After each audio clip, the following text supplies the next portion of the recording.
It's a great honor for me to be here at the Empire Club of Canada today, which is arguably the most famous and historically relevant speakers podium to have ever existed in Canada.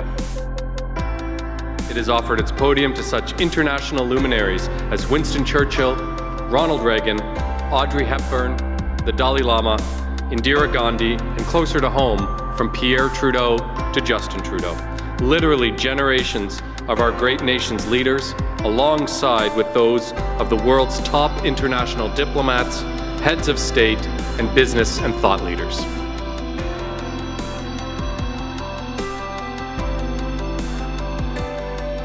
It is a real honor and a distinct privilege to be invited to speak to the Empire Club of Canada, which has been welcoming international diplomats, leaders in business and in science and in politics. When they stand at that podium, they speak not only to the entire country, but they can speak to the entire world.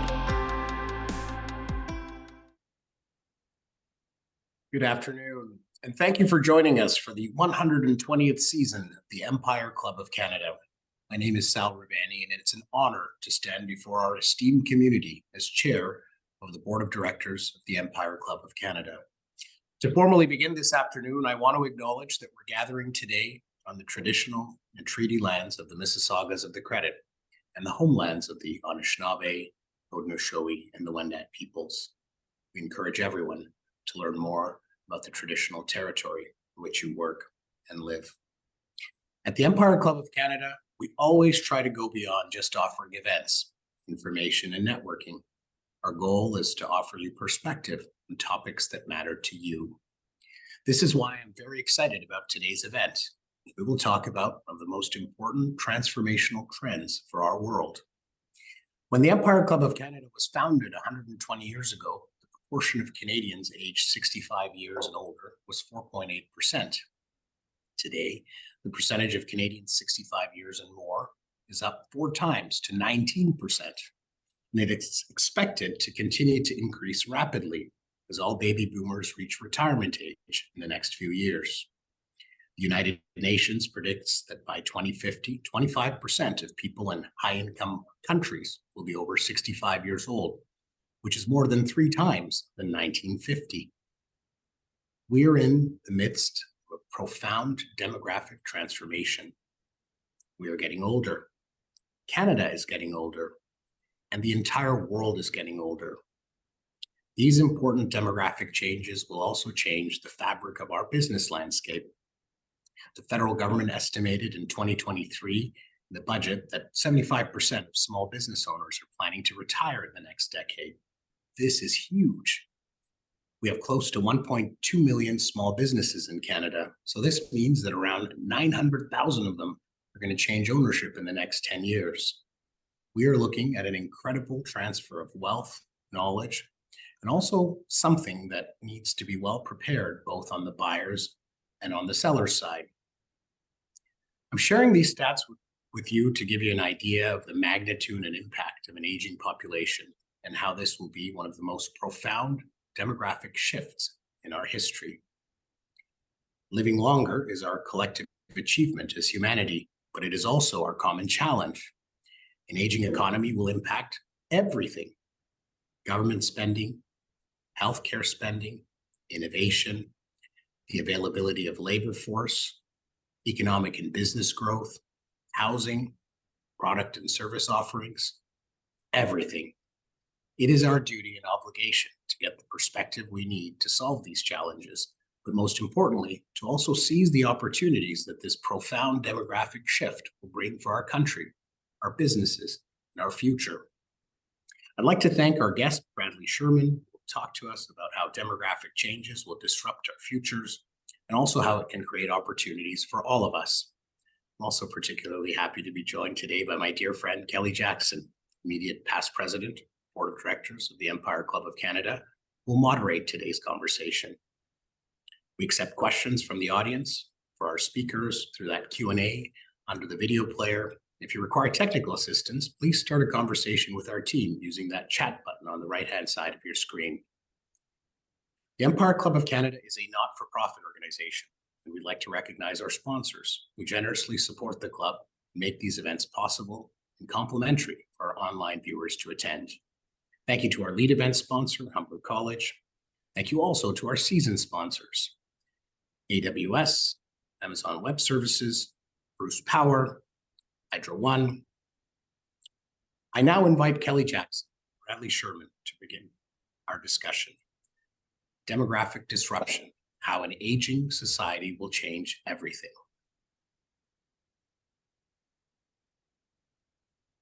Thanks so much, Sal. What a great introduction to the topic.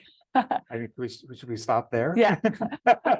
And I'm really excited, Bradley, to be here with you today. Thanks for having me. Yeah, this is, I think, it really, this idea, of course, that I think the world is waking up to, that, we have across the developed world in many countries, over many, many years, significant decline in birth rates. And at the same time, people are living longer than ever, which is great news. Yeah, it's wonderful Right. news. But those two trends have come together to create what you've termed the super age. Right.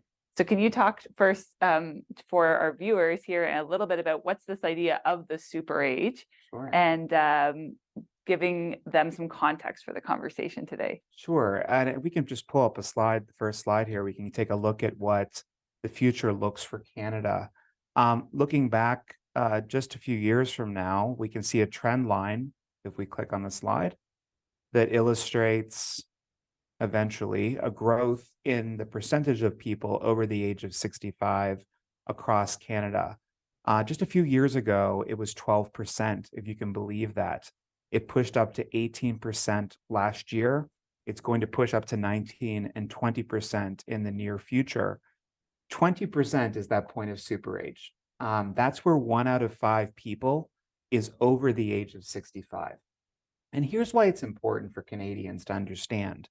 We've never, ever had this percentage of older adults alive at any time in our history. And this doesn't change anytime soon. In fact, older people grow as a percentage of the total population, largely because we're not having a lot of babies. Mm-hmm. Our birth rates have essentially collapsed, not just here in Canada, but in the United States, across Europe, and into Asia. And you mentioned at the onset, this is a mostly Western challenge for developed nations. It's not just for developed nations anymore. Canada and the United States, we've taken 250 years to age since the dawn of the first industrial revolution. China, they've done it in 30 years. Thailand will do it in 20. India, about the same amount of time. So this is a transformation that isn't slowing down. It's in fact speeding up, and it's quite a bit like climate change. We didn't see it that much 25 years ago, but all of a sudden it's here, and we have to address it if we're going to meet the future head on. Interesting.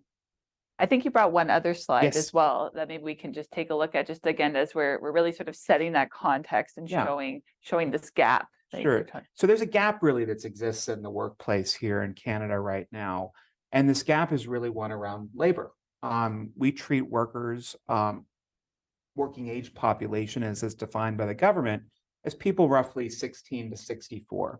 Anyone over the age of 65 is considered to be retired, or at least retirement age. So there's a bit of a mismatch that's happening here now. So if you were alive for the past couple of years and paid attention to the media in any way, you probably heard a number of terms: quiet quitting, the Great Recession, inflation. We've all heard this one, Yeah. right? Inflation is partially driven by this tightness in the labor market. And that happened because boomers were always going to leave, but they left in mass during COVID. And they haven't really fully returned yet. We want to be able to capture these workers in the future in order to grow our economy and really shore up our social welfare systems. Yeah, I think this idea of capturing the talent, the knowledge, the wisdom of this group of people Right. is becoming more and more apparent that this is something needs real focus. And I did have a chance to read some of your book. Thank you. It was great. And one of the things that stood out to me is you sort of posed this question, which was, when we think about youth and we think about how we all typically focus on the economic potential of youth, if we were just to stop doing that, it would be crippling to the economy. Yeah. And yet why, when we're talking about this group of people, which is going to be the fastest growing demographic, Yes, are we dismissing? we are. Every- And it's not just will be the fastest growing demographic, it is the fastest growing demographic. So 65 plus is the fastest growing demographic in total in the world. But if you want to break it down even further, the fastest growing sub-demographic of that is people over the age of 85. Hmm. The second fastest growing sub-demographic of that are people over the age of 100. So these folks aren't going away. They're here No. for longer periods of time. And for those that get to 65, many of them are experiencing what we call the new longevity. That means they're healthier, they're more active, they're more socially connected, they're more digitally literate than any other previous generation. And interestingly enough, regardless of geography, they want to work. Mhm. But how they work is often in question. Is it a 9 to 5, 40-hour-a-week job or 80-hour-a-week job? Maybe not necessarily. That's not everyone's cup of Mhm. tea when you're young either. But they do want to find ways to engage either in the formal labor market, the informal labor market, perhaps in full-time work, but also in part-time work. So yesterday I was in the airport and walked by quite a big ad for HSBC Uh-huh. that posed the question, is it time to retire retirement? Yeah. Yeah. I posed this question about 25 years ago when I asked, should we be reinventing retirement? Yeah. I was at AARP at the time. For those of you who don't know AARP, it's the southern sister or cousin of CARP. It's the largest membership organization in the world serving the 50 plus population. And we asked, should we reinvent retirement? Because at the time, risk was being rebalanced. Risk in retirement for most of the 20th century really sat on the shoulders of government. Government took on the risk through social welfare programs, primarily pensions and the Mhm. delivery of healthcare. But it doesn't matter where you are in the world right now, pensions are under this pressure. Social welfare systems, healthcare is under this pressure right now because we're getting to a point where too many people are out of work, retired, and too few people are working. Mhm. In Europe right now, there's only 2 people working for every person retired. That gets very expensive to manage. Yeah. So the social welfare programs are really predicated on having a lot of young people at the bottom to fuel the few people that survive at the top. Well, if you take a look at our populations now in Canada and the United States, you'll see boomers, Gen X, millennials, and Gen Z roughly have equal parity now. They're even in terms of their population size. So we have to think differently about the Mhm. future, not just rebalance, but also reinvent. And you just touched on this a little bit too about the affordability, not just, I would say, from a sort of that bigger government perspective Yeah. or societal, can we afford this type of structure, but on the individual level, Yeah. right? And I also saw this week because, once you're thinking about a topic, it doesn't go away. it It's pops up everywhere. everywhere. But so there was an RBC online survey in June, okay, of just over 1,500 Canadian adults, and 39% felt that if inflation continued into 2024, it will take them longer to retire, Mhm. and 21% said they might have to go back to work. Yep. And guess what? If you leave work, it's very hard to get back into Mhm. it as an older adult. Yeah. There are a lot of barriers that exist in place. Some of them very specific, systematic ones. Others subliminal. They sit just below the surface. Leaving work is a bad deal. It's a bad deal for the business. It's a bad deal for the government. But most importantly, it's a bad deal for us as individuals. And here's why. It immediately puts us at financial risk. In the US, you have to have at least $1 million on hand to retire in comfort. No one has that. Mhm. No one has that. But we also know that when you leave work, you start to experience some health difficulties. Mm. Things speed up that shouldn't speed up. A loss of physical health, mental health, and even cognitive health come on quite faster when you're not engaged in work. This, of course, is particularly important for men to realize Yeah. because they don't have the same social networks as women. Mhm. But yeah, it's not really a great deal. Also, I might add, retirement is a 20th century phenomenon. This is something we came up with during this century. It might not be the best idea because it goes against really 10,000 years of human civilization, where we worked until we couldn't. We played a part in society until we couldn't. Maybe we should go back to some of that. Yeah. Because it gives us purpose. It gives us a role and a place within our communities. Yeah, and I think also probably over that time as well, we've seen that sort of stereotyping too, right, of individuals who have retired as sort of being out of touch, not having, not being relevant, not having knowledge to bring to the table, which is absolutely untrue. Yeah, we call them the greedy geezers. Yeah. And they're not just greedy geezers because they're taking from the pension system. They don't keep up with modernity. When you step away from work, you start to see a couple of things happen immediately. First of all, your interest or adoption of tech as a whole, as a group, falls off a cliff. You might have a smartphone, but you might not know how to use it. So when we did the COVID vaccine rollout in the States, what did we do? Well, we made sure that people over the age of 85 got access to it first. That was the decision that we made. You had to sign up for it on a mobile phone. Didn't line up. But there are just these other realities that come with later life too. If we're on a fixed income, for example, we're not buying new products. We're not buying new services. So that extra contribution that we can make outside of work is buying things, staying active in the economy. And we're taking that away from people too, sometimes taking it away from ourselves. I just want to take a moment to remind those that are watching that we would love to have your questions, and please do submit them. There should be a question box just below your viewer on the screen, and we will try to get to as many questions as possible. I have a couple more for Bradley. That's the moderator's prerogative, but we'll definitely be keeping my eye out here on my phone to see those questions coming in. You just mentioned products, right? And sort of this idea too around, for me, what's really interesting is thinking about what kind of new products are going to have to be created, or what kind of products exist today that maybe are going to be used in different ways. And so one of the other sort of things that jumped out from your book to me, just felt was a very great example of this, was this piece around in Japan that more diapers are now produced for adults than are for children. And that for some reason really hit me. And that happened about 15 years ago. And it's a stark statistic. It should make us all a little uncomfortable. I think it makes people a little squeamish because we don't like to talk about decline, even though it's likely going to happen for many of us. But what it underscores is the fact that entire industries will need to change as a result of this demographic shift.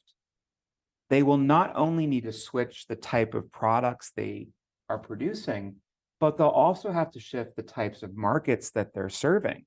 So just for a moment here, this is not just about this whole swell of older adults here. It's also about this contraction of younger adults too. So that 18 to 34 market segment, which we've been chasing since after the Second World War, the youth market before anything else, hallelujah, that is no longer the most important marketplace. The most important marketplace in the future is the marketplace that's built on inclusion. And there are companies that are doing this already. In my book, I talk about the automakers already thinking about how to build generationally inclusive products. Apple, specifically the Apple Watch, is designed with inclusion in mind. It's a beautiful product. It's a luxury item. Young people can use it for gaming. Older adults might be using it for health monitoring. But everyone loves to wear it because it's the product that looks like you're sitting square center in the zeitgeist. There, of course, will be new products that come online too. Make no mistake about that. But we don't know what they are yet. And oftentimes, businesses make this critical mistake. They say, okay, we've got this market of older adults. I'm going to design something for them. Don't do it. I'm warning you now, don't do it. Design with them. None of us have had the experience of getting to older age, so don't have the hubris of designing for older age without engaging older customers. And you get a win-win if you hire these older workers in your workplace as well as engage them as your customers. Can you maybe share an example or two, because you've done so much research in this field, of companies that have made accommodations or shifts in how they have set up their workplaces or environments in order to be able to retain older workers? Yeah, the first one in the book, really the first globally known example comes from Germany. Okay. BMW, the luxury automaker. And in a small plant in a town called Dingolfing, the HR manager at the time, who's now their chief operating officer, by the way, he clearly made the right decision here, is he saw that there was a gap between the pipeline of workers that he had and the number of workers that he had that were approaching retirement. So we went to these workers who were approaching retirement and he said, ladies, gentlemen, what can I do to make this workplace better? They were simple innovations. We'd like a stretching station because this work is repetitive. It's hurting our bodies. Can you put magnifying glasses at each of the workstations because the print on the nuts and the bolts is quite small? Can you put soft pads at the workstation so we're not standing on concrete? Yeah, of course we can do that. $50,000 investment. Immediately, worker satisfaction went up. Immediately, the product improved. And it proved that with these investments, there is an ROI for improving workplace conditions, not just through ergonomics, but also because it allowed BMW to extend the working lives for these older adults. That was the one positive thing that happened. The second positive thing that happened is that the product actually improved. They saw the product actually improve because the workers were happier. And then the third piece, which nobody expected at that time, was that younger workers became direct beneficiaries of these investments, not only because they were able to extend their working lives because they lowered the repetition on their bodies, but also because older workers and younger workers coming together alongside actually stimulated innovation. So you started seeing that BMW started building innovation into their cars that younger people may not have wanted, but older people maybe needed. I think the classic case is something that we have in almost all of our cars today, which is the push button start. Wasn't that long ago you had to stick a key into a socket and you had to turn it over. That's not easy for a lot of people to do, but having a push button allows more people to have that gift of mobility that a car brings. I think it goes back to your earlier point around just inclusive design. Yeah. Right. Creating a better product. Yeah. Well, I mean, BMW is the starting line here, but just to put this in kind of relative terms, that was a $50,000 investment rather. Just before the pandemic, Porsche built an entire plant from scratch at the cost of $1 billion, fully focused on ergonomics, fully focused on extending the lives of its workers. There is an ROI here, and it's big. Companies, though, don't typically move on this until the pressure is really quite significant on their workplace. And Germany is about 10 to 15 years ahead of Canada in terms of its demographic profile. I share that not to say, woe is me, poor Germany. I say, for Canadian enterprise, take a look at what they've done. Take a look at their pragmatism, lean into it, and start building it in here. Because while Canada as a country isn't going to hit the super age for a couple of years, many of the regions within certain provinces, certainly our rural areas, they've already reached super age. There are some provinces in Canada and regions within provinces of Canada where you've got 30 to 40% of the population over the age of 65. So it's already here. You might not see it here in Toronto, but you will see it out in the provinces. Yeah, it's a great point. When we say things like in the U.S. or in Canada, it's easy to make sort of statements without putting that regional lens. Really in unpacking those statements, and we always have these conversations in Canada, right? Very different sort of realities, whether you're talking about the rural communities, urban, East Coast, West Coast, North. Well, I mean, I live in Washington, D.C., just to share this point on data. Only 12% of our population in DC is over the age of 65. So it's hard even for policymakers to understand what they need to do to meet the new challenge of this era. But if you go up north to Canada's neighbor, Maine, they hit the super age 2 years ago, and they're a rural state. They're the first state, and frankly, I think the first region in the world that's actually taking on ageism as a clear and present threat to business. So yeah, it is happening, but it's happening in smaller areas, not in the macro areas here yet in our countries. So I've got a couple questions coming in, but I'm going to do two more quick ones. Yep. Okay. You mentioned earlier in the conversation about China, Thailand, India. So, when we think about some of, I think, the myths around some of the conversation around aging, often I feel like when China comes up, there's this automatic one-child policy. Yeah. Is the result, here's the result. That's why they have an aging society. Yeah. Given what you just said, though, that doesn't sound like that would be the case. No, but much like COVID kind of spurred a lot of change that was already in motion, the one-child policy kind of put China's demographic future into hyperdrive. Okay. So they were already on the path. Yeah. Lower birth rates are a byproduct of industrialization, much like climate change is a byproduct of industrialization. They grew up together. They're sisters. And the challenge for a place like China is because it is so centralized, their decision-making process, that once the one-child policy went in place, it kind of sped everything up to such a point that they couldn't slow it down. They also moved people into urban areas. Urban people have fewer babies on average than rural areas. China's in a real demographic bind. And just to put a very fine point on it, China lost a population roughly the size of San Francisco last year. They contracted by 850,000 people last year. This is really unheard of in the history of the world and is just the starting line for how quickly China will change. It is predicted, based on all the data that we have now, long-term trending, that China could lose up to 800 million people by the end of this century. That will put China roughly the size of the United States by the end of this century. So this change is not just quick, it is dramatic, and it's really remaking the map overnight. India, which is a country that is still growing on paper, India's births are already below replacement rate. So all of India's growth has essentially happened now. They'll grow because their survival rates more than anything else. So yeah, it's happening quickly. It's happening seemingly overnight. And if you pick up your phone in the morning and glance at it and say, oh my God, it feels like all of these stories are out there about our aging populations, our demographic change, you're right, because it's now a clear and present threat.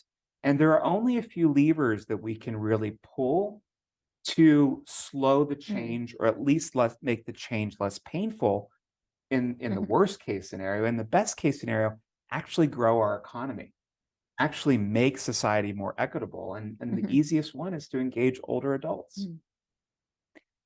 So before we get to the audience questions, I think the last thing I was thinking about is, challenges and opportunities, right? We talk about the super age, and, it's sort of, where are you leaning there? More challenges, more opportunities? Well, I mean, I like to think that Canada and the US at the end of the day, we're pragmatic. And when challenges come at us, they might come at us quick, they might come at us over a long time, but usually we deal with the challenges. So if we pull up the slide, there is equal promise and peril right now. And go to the next one, please. The peril is pretty quick and easy to understand. If we do not engage people past 65 at a higher rate than we do today, we will see the economy of Canada, we will see the economy of the United States drag. We will see things like the social welfare programs that much of the success of the 20th century were based on, including the extension of longevity, dry up overnight. And we'll really see things like even national credit rating be threatened. Because if we can't pay our bills for social welfare, obviously we're not going to get a credit rating that's high, so we can borrow to build roads, railways, airports, the infrastructure projects that we really need. And this does actually even present a geopolitical threat. because, and I think we'll remember this, we're old enough to remember this from the Soviet era, there was this debate about guns versus butter. And the Soviet Union chose to, make weapons over making consumer goods. And that was, in theory, what cost them the Cold War. Well, we might have to make a decision pretty soon if we keep the current social welfare systems. Is it guns or grandma? Mm-hmm. And that might sound hyperbolic, but countries in Europe are dealing with this question right now. Do they pay for national defense, protecting their borders, protecting their sovereignty, or do they pay for the social welfare of their retirees?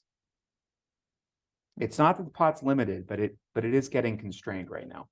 Yeah.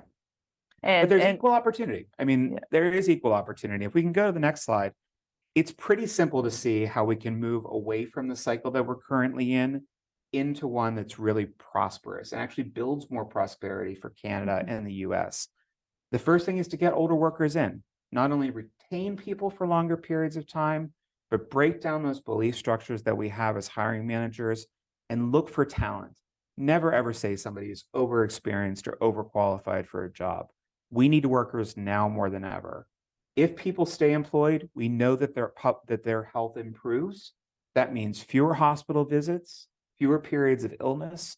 That means the strains on our healthcare systems are not nearly as severe. People live in good health for longer periods of time rather than the current model today, which is bad health for longer periods of time. But internally within companies, age is a lot like any other measure of diversity. So if you build that in, you can improve operations by upwards of 30% against organizations that do not. You can also really stimulate innovation because this is a whole new group of consumers, at least in mass, that we've never had before. But I think for the government in Ottawa in particular, this should be priority number one.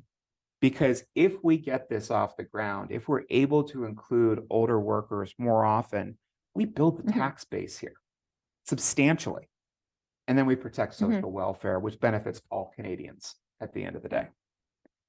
Yeah, and it's interesting too, because I was looking at some of the stats around, who's over 50 and sort of what does that look like and what are people, doing in terms of, are they employed, are they not employed? And so it's interesting. So it's sort of 1 in 5 Canadians who are between 55 and 59 are either retired or partially retired. Well, that jumps up to 4/5 by the time it's 65 to 69. Right. That's only maybe the most a 10-year gap. So I think this opportunity for government, for employers, to be thinking about, how do you start having conversations with those individuals, right, who are maybe in their 50s to say, do you want to continue to, work? Maybe it's not full time anymore. Maybe it's in a different way, but I think that's, there's this window, it feels like. Yeah. There is a window and it is narrow and it closes very quickly. Oddly enough, we don't have a great social welfare system in the States. So our labor force participation rate for older adults is better. And we expect that over the course of the next decade or so, the growth of workers over the age of 65 will grow by about 25%. That's a significant jump. But the growth of workers over 75 will leap by nearly 100%. So it's a question, it kind of goes almost in parallel. Are the social welfare benefits today too good? Does there need to be an adjustment? Will that help encourage people to stay in the labor force for longer periods of time? I think to some degree that is the case. And I know that's a controversial statement. But anytime we've had a great transition, we've had to rethink the social welfare system. We've had to renegotiate the social contract. When Social Security and the national pension systems were put into place, very few people made it to 65. Very, very few.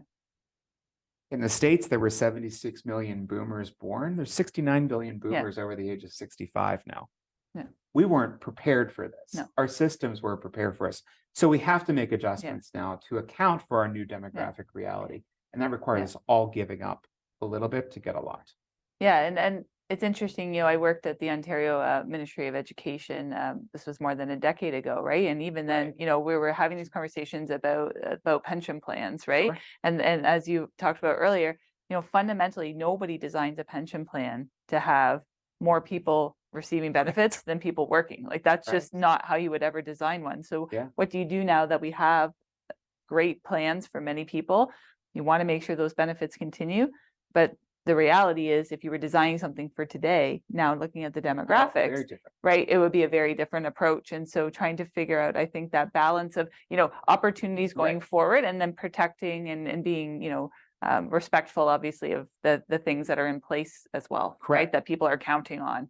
Right. So we're essentially moving almost completely away from a defined benefit system to a defined contribution system. Where people make individual contributions to the marketplace and the market money grows over time. Well, what's the best way to ensure that the market continues to grow? People stay in the market for longer, not just as contributing to it, but also working within it to keep the economy growing. The reality is at some point in the next 30, 40 years, both the US and Canada will stop growing in terms of population. So not only do we have to think about this immediate period that we're all going to be living in professionally and for most of our lives at this point, we also have to start thinking about the what's next. What happens if we go into a period of degrowth? At some point during this century, and every single demographer agrees to this, it's just a question of date, the world's population stops growing too. If you're an economist, if you believe that GDP growth is the most important thing for business, we're talking about the end of the world for these folks. If you're an environmentalist, though, you're saying, wow, maybe fewer people will make the world a better place. So there is some thinking that's already starting to evolve around what happens after this. But we got to get to this period right now. This is what we're triaging. And older workers, a more diverse workforce in terms of age is really the best way to get there for now. So we've got some good audience questions that have come in. So I'll just going to read these out. Okay, so one person has submitted this. I'm 42 and a minority woman, having a hard time finding an associate level position here in Toronto. Why have these kind of discussions if systemic bias continues to exist to demolish the other group's growth? So I think the idea would be, if when we're talking about this piece and we talk about inclusiveness, and I think certainly, the way in which people in the super age are going to be treated, we when you put that equity, diversity, inclusion lens on, sort of, it becomes even that much more complicated. It is hyper complicated in large part because we've been trained on this idea of perpetual growth. We've been trained on this idea that there will always be young people to fill the jobs. And that's just not true anymore. That reality went away around COVID. And I won't see it again in my working life, where there's a flood of workers into the workplace. Because guess what? It takes a long time to make a child into an adult. About 20 years if you're lucky. So thinking through that lens, that it takes some time, we're also working against the biases that are already in place. We jumped from about, let's say 1920 till last year, we went from 2 billion to 8 billion people worldwide. That's a lot of people to work. And now that growth is really slowing, plateauing, and declining in some places. Change will happen, but it's going to require some constant drumbeats. And it's moving very slowly in business, a lot slower than I'd wish. Only about 8% of big companies worldwide now actually do something around age inclusion in the workforce. They actually are doing some proactive policies. We are seeing movement in other areas, specifically around menopause in the workplace, where businesses are realizing this is a threat to lose women around middle age. So there's some movement there. But age is a real issue for businesses. They still have a hard time seeing it. And it is right here. It is right here. And in some regions, it's already behind them. They've already missed the opportunity. I mean, I think in, any conversation we're having about groups that are left out, are not able to participate in the labor force to the extent that they should be, is important. And it just draws attention to the fact that there are many groups that we could be having a different conversation about today. And so for me, I think it's, the question, why are we having this conversation today? I think this is one element of a bigger conversation around how do we make sure that we have a more equitable set of opportunities for people, Yeah. that anybody who wants to participate in the labor force is able to do so in a way that they're bringing their knowledge and their skills, or we're providing more opportunities for Correct. underrepresented groups, equity deserving groups, to be able to get the skills, the knowledge, the training they need to then be able to go and succeed. Yeah, and also, for managers, I'm sure there's plenty of managers and C-suite that are on this conversation today. Really consider intersectionality here wherever possible, because aging impacts different racial groups differently, different gendered groups differently. Being a woman of color and aging is kind of a triple whammy, because gender and age often collide. It's not a great place to be. So intersectionality is really that thing that I would hope that businesses are being more considerate of going forward. Okay, next question. How do you see AI affecting our views and approach to aging or longevity? AI is pretty fantastic, and also such a big unknown. I mean, it's going to kill a lot of jobs, and I'm okay with that. There are plenty of jobs that were around just 50 years ago that no longer exist. We don't mourn the loss of those jobs. New jobs emerged. What concerns me, and I have a couple of concerns about AI. The first is that the speed of the transformation is unlike anything we've experienced before. And it's very hard for people to keep up in a transition like that.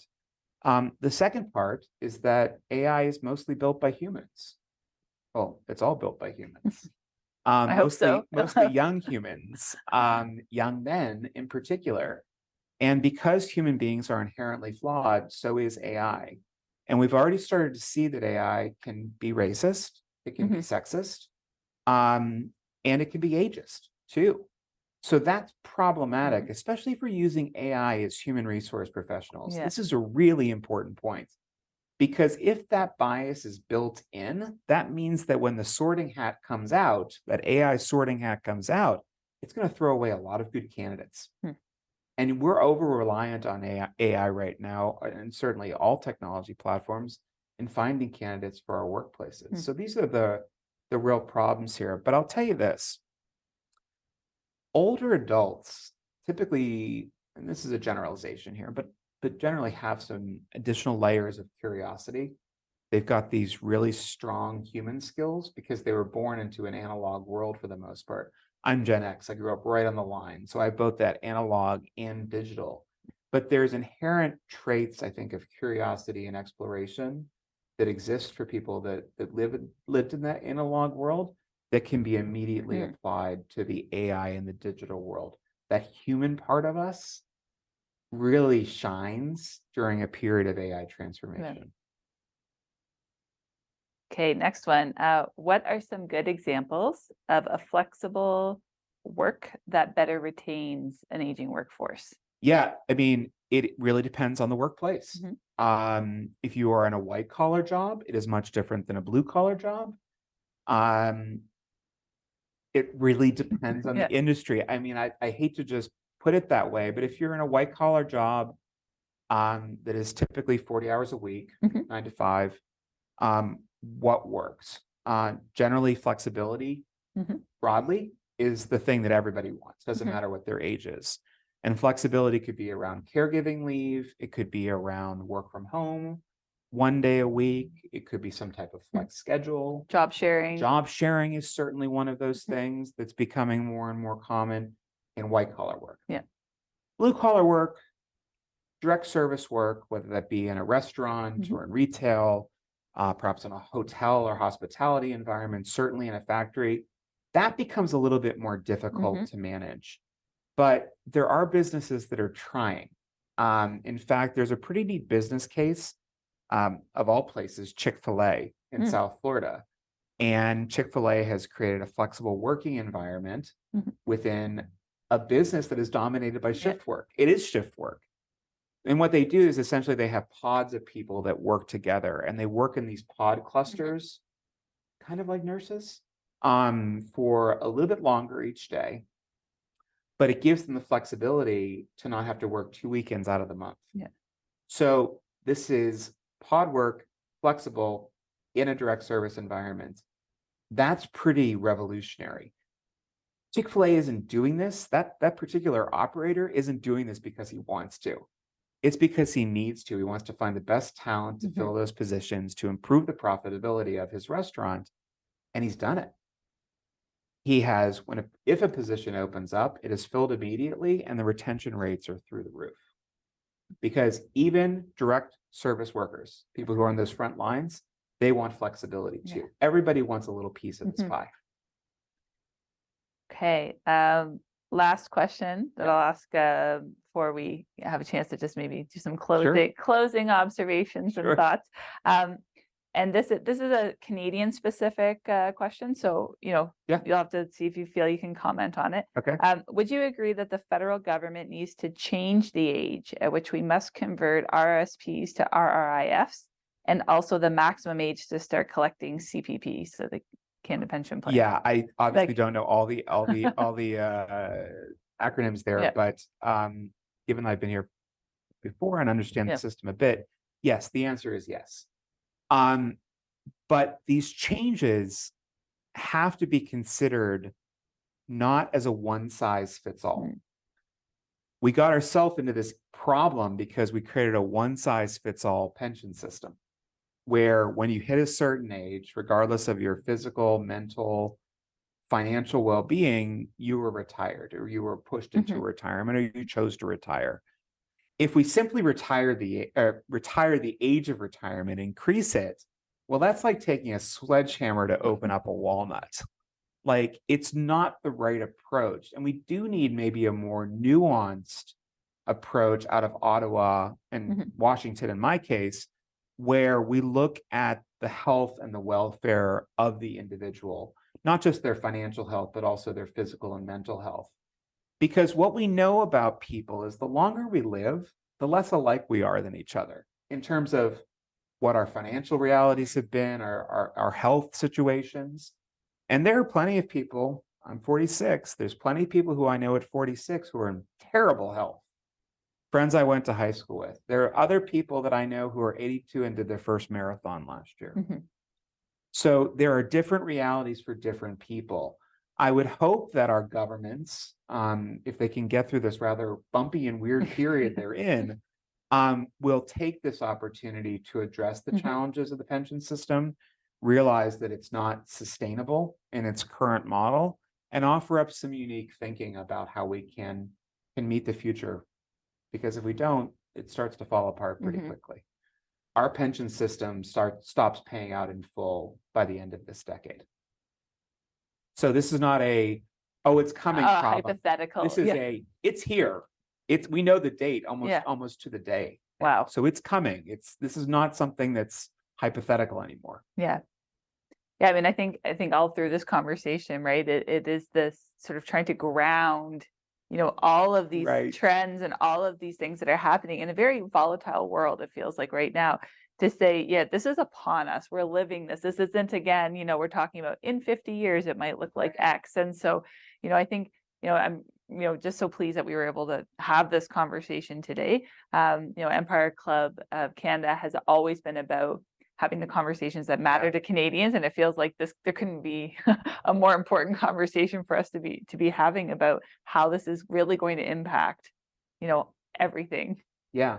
And I appreciate you having me. And of course, really appreciate the opportunity to spend part of this afternoon with you all as well. This period that we're in is bumpy. If it feels that way, it's because it is that way.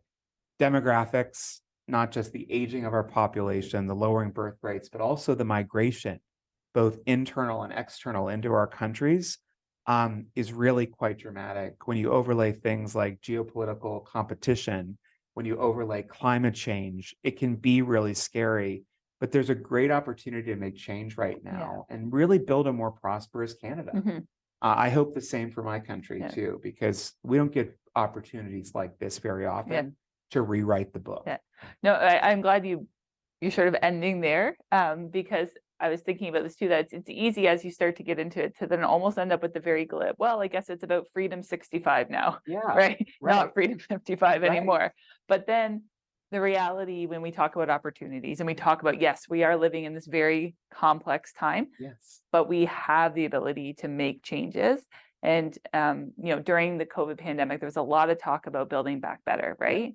Now it feels like that narrative has sort of disappeared. And so for me, when we were looking at this and when reading your book and you talk a lot about that, like this is an opportunity to reset, to recalibrate, to think about how we build a more equitable, a more sustainable future for all, something that is much more inclusive, something that is not just one size fits all, recognizing the diversity across our countries. And so to me, it's easy to kind of get overwhelmed as you're, going to this, or like I said, sort of just the glib one line, but really the takeaway I think needs to be that we actually should be kind of inspired to act. We should be. This is a call for every Canadian, every American to action. Yeah. And we know, all the data is there. We know exactly what we can do today to make it right. Mm-hmm. And we also know what inaction means too, what can put it all wrong. So I challenge everyone, take it upon yourself to be a big contributor to this, because the future is ours to make. Well, let's end on that. Thanks. That is a great quote line to take us out. I would now like to welcome Ginger Grant, the Dean of Research and Innovation at Humber College, to provide some appreciation remarks for our talk today. Hello to all our viewers who joined us today. My name is Ginger Grant, and I'm the Dean of Research and Innovation at Humber College. Thanks, Kelly and Bradley, for that insightful and important discussion. Canada and many other countries around the world are faced with an aging population. And as we've heard, it's imperative that society recognizes the impact and the opportunities with which this demographic switch brings us. We ignore them at our own detriment. Bradley, we're grateful for your sharing your expertise on these changing demographics and your insights into how business can tap into the experience and value that older Canadians bring as leaders, workers, and consumers. It is an emerging market. Humber College is looking to understand exactly what this shift will mean. Our Aging and Community Education and Research Hub, or ACER for short, we conduct innovative research that creates, implements, and evaluates solutions that strengthen community-based supports that will empower older adults to remain engaged in and connected to the workforce in their communities. Importantly, older adults will play a crucial role in guiding research that ACER is conducting. And as much as possible, they will participate in research projects as project leads, research assistants, or in some cases, primary investigators. It is a true collaboration that we are creating between older adults, Humber, the private sector, government, community organizations, and other post-secondary institutions. There's 6 research areas at ACER that we're looking at right at the moment. Community connections, communications and marketing, workplace innovation, enabling technologies, the built environment, and health and wellness. Canada is at an important crossroads with our adult working age population shrinking, bringing new challenges around labor force demands, housing, healthcare, technology adoption, and traditional models of business and education. The realities of population aging are upon us, and so are the opportunities for communities, businesses, and governments to respond in new ways to foster economic growth, inclusion and support for at-risk populations, and the health of our rural communities. Thank you, Bradley, for your work to make society aware of the incredible opportunities of the super age, and we hope you will continue to be a friend and collaborator in the work underway at ACER. Thank you all for joining us and enjoying the rest of your afternoon. Thank you, Ginger, and thanks again to Humber College and all our sponsors for their support, and to Bradley, Schurman, and everyone joining us today online. As a club of record, all Empire Club of Canada events are available to watch and listen to on demand on our website. Recording of this event will be available shortly, and everyone registered will receive an email with the link. Our next event of the season is on Tuesday, October 10th, the Arcadian Court, where Randy Boissonneau, Canada's Minister of Employment, Workforce Development and Official Languages, will join me for a fireside conversation on how Canada's workforce is leading the way as we respond and adapt in a changing world. Thank you once again. Have a wonderful afternoon. This meeting is now adjourned.